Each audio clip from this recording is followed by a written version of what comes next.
a customer the other week.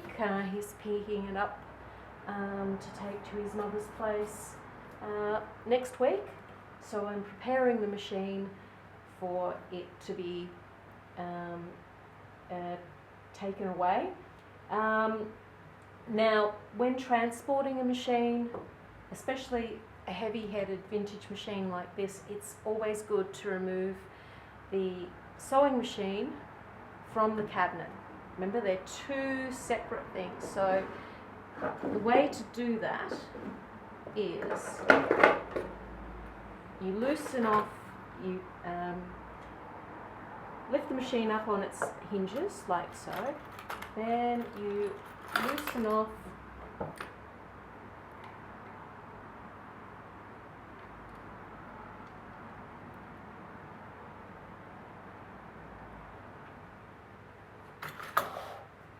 the little grub screw here and here.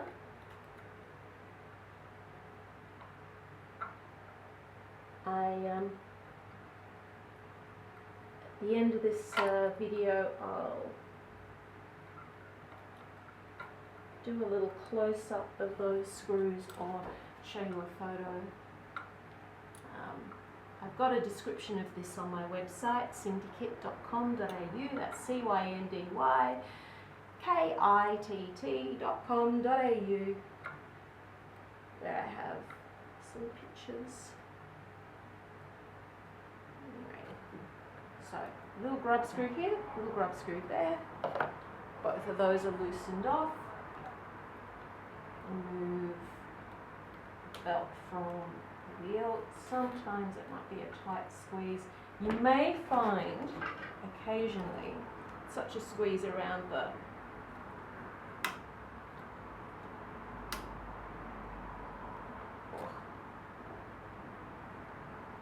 bobbin winder, but you have to take the wheel off. If you do, it's just what you have to do. But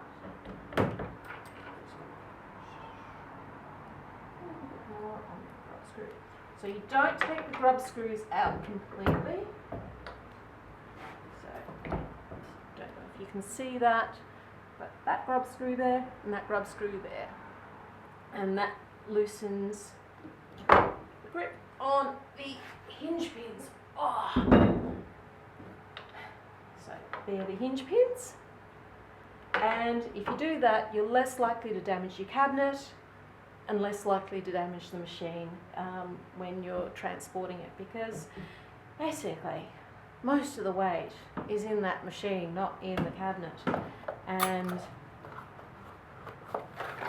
with the cabinet easier to manoeuvre, you're less likely to damage it. Anyway, that's it.